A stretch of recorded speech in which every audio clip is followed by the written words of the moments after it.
မင်္ဂလာပါရှင်ကျမတင်ထားတဲ့ post ကိုဖတ်ပြီးတော့လောင်နေတဲ့လူအ ਨੇ စုကိုပေါ့နော်ကျမဒီနေရာနေပြီးတော့ရှင်းပြချင်တာဘာလေးလဲဆိုတော့ကျမကဟာလာ10နှစ်အပင်ပန်းခံပြီးတော့တလုံးချမ်းတန်နေမလား10နှစ်နော်နေချင်တို့နေလှုပ်ချင်တာတွေလှုပ်မစင်မချင်တဲ့နေထိုင်ပြီးတော့တလုံးဆင်းရဲခံမလားလို့မေးတဲ့ပုံမှာနော်ကံဆိုတဲ့စကားကိုယူသုံးထားတဲ့ comment တွေနဲ့တွေ့ရပေါ့နော်ကံကိုဘယ်မှာသွားထားမလဲလို့နော်ကံကောင်းမှချမ်းသာတာလို့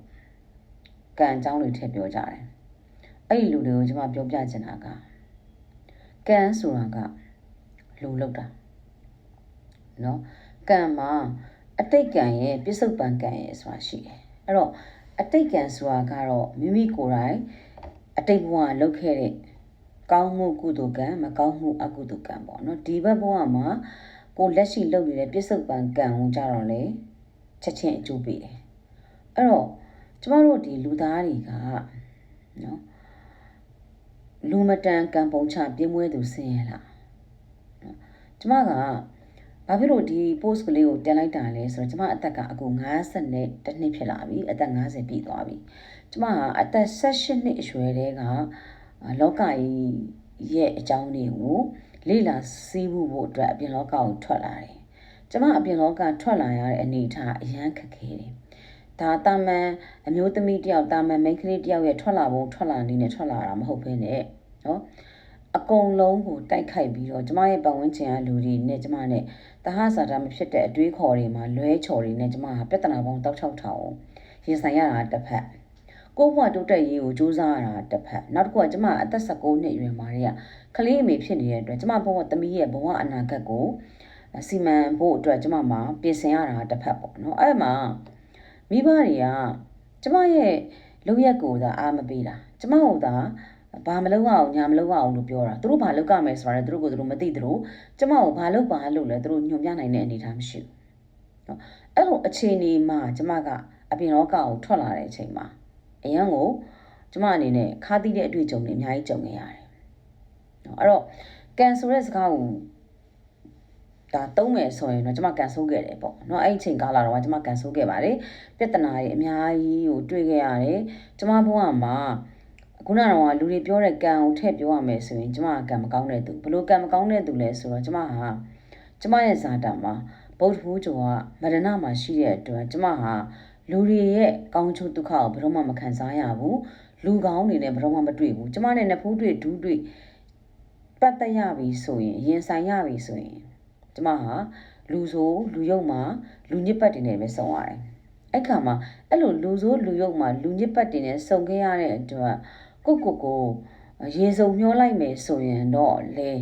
ကျမထင်တာတော့ဒီလူနေရာမှာကျမမရှိနေတော့ဘူးပေါ့နော်အဲ့တော့ကြုံတွေးတဲ့ရသမျှလူဆိုလူမိုက်လူယုံမာတွေနဲ့ဟာလာပတ်သက်ခဲ့ရသမျှဒီအလုပ်ကိစ္စတွေမှာပဲဖြစ်လူမှုရေးစီးပွားရေးကျန်းမာရေးအဖက်မှာပေါ့နော်နောက်ဆုံးစေးရုံတော့ပြတာတော့မှလူတွေဆရာဝန်နဲ့တိုးတဲ့အထိကျမရဲ့ကံဆိုးပါတယ်အဲ့တော့ဒီကန်ဆိုးတာကိုထားလိုက်တော့ကျမအဲ့ကန်ဆိုးတာကန်ကောင်းတာကိုကျမစိတ်ဝင်စားဘူးကျမဒီကိုလုတ်တာကိုရမယ်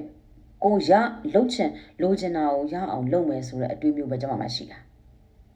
နော်အဲ့တော့ကံကိုပုံချနေတဲ့လူတွေကိုကျမဘာပြောချင်လဲဆိုတော့ကျမပြောတာ10နှစ်10လလည်းမဟုတ်10ရက်လည်းမဟုတ်ဘူး10ပတ်လည်းမဟုတ်ဘူး10နှစ်အဲ့တော့10နှစ်တိတိစူးစမ်းခဲ့ပြီလားနော်10နှစ်တိတိစူးစမ်းခဲ့ပြီလား10နှစ်တိတိစုဆောင်းချွေတာခဲ့ပြီလား10နှစ်လုံးစူးစမ်းပြီးတော့အဲ့10နှစ်လုံးမှာကိုယ့်ရဲ့ဟလာစူးစမ်းအထောက်မှုရဲ့ဒီရလက်တွေကိုစနစ်တကျနဲ့စီမံခန့်ခွဲပြီးတော့စနစ်တကျနဲ့စုဆောင်းချွေတာနေပါရက်နဲ့ဘဝပြည့်နေကြတာလားအဲ့တော့ထားပါတော့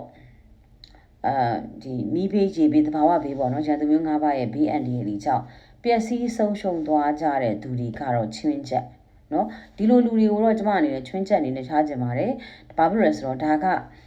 တော့ဒီကျမရဲ့ဒီ10နှစ် plan ထဲမှာမပါတဲ့သူတွေပေါ့သူတို့ဒီ10နှစ်မဟုတ်ဘူးအနှစ်20အနှစ်30စုဆောင်းချွေတာခဲ့တဲ့ပစ္စည်းပိုင်ဆိုင်မှုတွေကို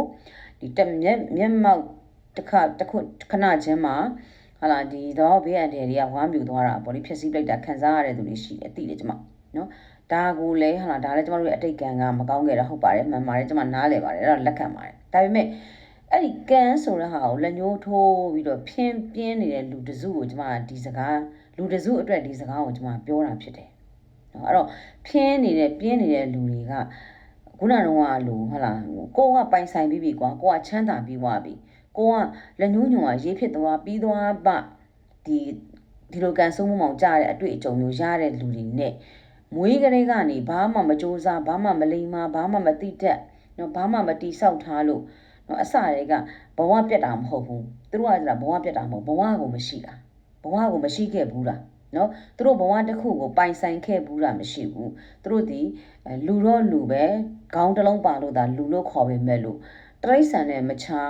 နော်ရှင်တန်နေတဲ့လူတွေကိုဒါကျွန်မတက်ပြောချင်တာအဲ့တော့အဲ့လိုလူမျိုးတွေကိုပဲကျွန်မရည်ရွယ်တာဖြစ်တဲ့အတွက်နော်စူးစမ်းခဲ့တယ်ငါတို့စူးစမ်းခဲ့ပြီကွာငါတို့မှသိမ့်ပန်1000ပိုင်ပြီးသွားပြီငါတို့မှသိမ့်ပန်1000ပိုင်ပြီးတော့တိုးတော့ငါတို့ရဲ့အိမ်မေပေါ့ဟဟလားဘုံလေးချလို့စစ်တေဖြစ်လို့ဟိုကန်ငလင်လေးလှုပ်လို့နော်ရေဒီကြီးလို့ပျက်စီးဆုံးရှုံးသွားတယ်ဆိုတဲ့လူတွေက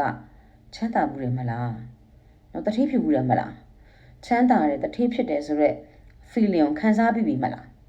နော်ဒါကတဘာဝဘေးတဲ့အန်ဒီရဲ့ကြောင့်ပျက်စီးဆုံးရှုံးသွားတဲ့လူခဏဖယ်တာမွေးကလေးကနေပြီးတော့အဲ့ဒီကန်ဆိုတဲ့ကန်ကိုပဲလက်ညှိုးငေါက်ထိုးပြီးတော့ပုံချနေတဲ့လူပြင်းတွေအတွက်ကျွန်မဒီ post ကိုအဲ့ပထမ post ကိုတင်ထားတာအဲ့တော့ comment တွေမှာလည်းကျွန်မအမြဲတမ်းတွေ့တယ်နော်ဘေးတိုင်ပူပြောတွေပေါ့ဘေးတိုင်ပူပြောလူတွေတွေ့တယ်အဲ့တော့